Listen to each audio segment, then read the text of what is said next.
नमस्कार दोस्तों, junior added शिक्षक भर्ती आगे की प्रक्रिया, रिजर्व ऑर्डर, विषयवार सीट और कट ऑफ, शासनादेश, आवेदन, मेरिट लिस्ट, इन सभी मुद्दों को लेकर बात करेंगे। तो वीडियो में लास्ट तक बने रहें। साथ ही साथ जो भी अभ्यर्थी चैनल पर नए हैं, चैनल को सब्सक्राइब करके वीडियो को लाइक और शेयर कर दें। आपकी इस भर्ती से संबंधित जो भी ज़रूरी और महत्वपूर्ण सूचना होगी, आप सभी को उसकी जानकारी समय समय पर इस चैनल के माध्यम से दी जाएगी।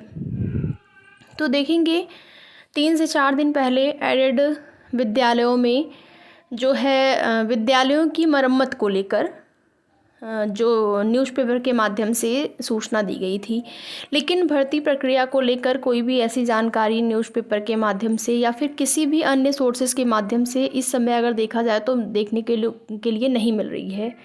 और ऑर्डर तो आप लोग जानते ही हैं, ऑर्डर रिज़र्व हुआ है। अब वो ऑर्डर कब तक आता है और जो भी माननीय न्यायालय का निर्देश होगा, आदेश होगा, उसी के आधार पर, उसी के अनुसार भर्ती प्रक्रिया जो है वो आगे बढ़ेगी। उसी प्रकार से भर्ती प्रक्रिया या भर्ती आपकी संपन्न की जाएगी। तो ऑर्डर जो रिज़र्व ऑर्डर है कब तक जारी हो सकता है, इसके विषय में अगर बात करें तो अभ्यर्थियों का इंतज़ार यहाँ पर लगातार बढ़ता ही जा रहा है।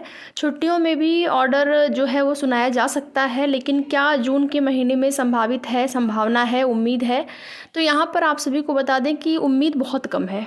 उम्मीद बहुत कम है। अब जुलाई में ही उम्मीद है कि आपको रिज़र्व ऑर्डर देखने को मिले और उस माननीय न्यायालय के आदेश के अनुसार आगे की प्रक्रिया आपको देखने को मिल सकती है जुलाई के ही महीने में। बाकी उससे पहले उम्मीद बिल्कुल भी कम है। और इधर देखेंगे कि अभ्यर्थियों के मन में सबसे बड़ा सवाल, जो भी इस भर्ती से जुड़े हुए अभ्यर्थी हैं, कि कट ऑफ को लेकर और सीटों को लेकर। सीटों को लेकर भी स्थिति स्पष्ट नहीं है कि कितनी सीटें, अगर अधियाचित सीटों की बात करें तो आपका वही 1894 सीटों की संख्या आपको देखने को मिली।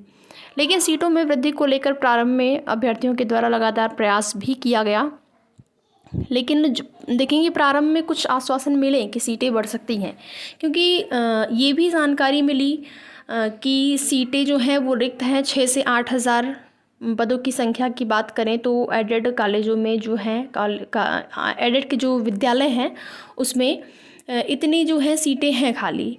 लेकिन फिर देखेंगे बाद में यही जानकारी मिलती है, यही सूचना मिलती है अधिकारियों के द्वारा कि जो अधियाचित पद हैं हम उसी पर भर्ती को आगे बढ़ाएंगे, ना ही वहाँ पर पदों की संख्या को बढ़ाया जा सकता है और नहीं घटाया जा सकता है।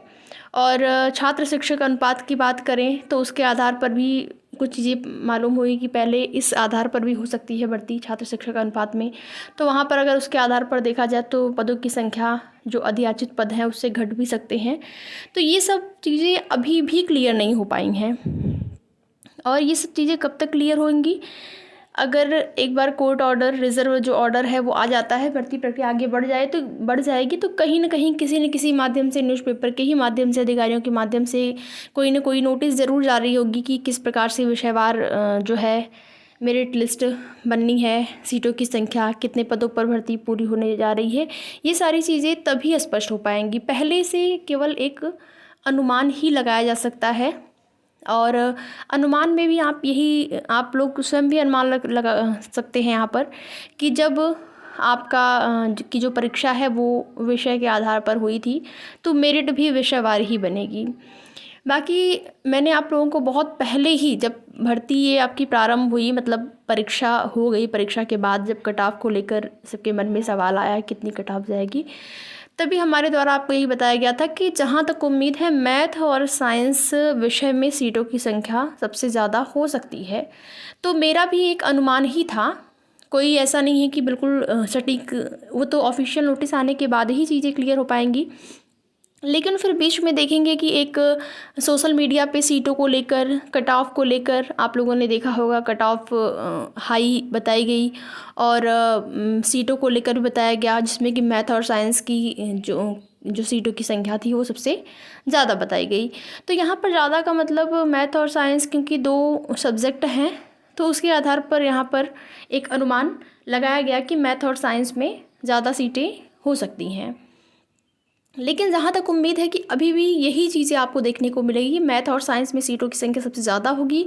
देखिए, समान सीटें नहीं कहा जा सकता कि हर विषय में समान सीटें होंगी, ये बिल्कुल भी संभव नहीं है। किसी विषय में कम, किसी विषय में ज़्यादा। जिस प्रकार से अधियाचित पदों का ब्यौरा मिला होगा, आप देखेंगे अधियाचित पदों का ब्यौरा, जो रिक्त पद हैं उसमें पदों का ब्यौरा भी मांगा गया था। कई बार इसको लेकर 3 या 4 बार नोटिस जारी हुई थी। विद्यालयों से मांगा गया था कि रिक्त पदों का अलग अलग विषयवार कितने पद जो हैं वो रिक्त हैं।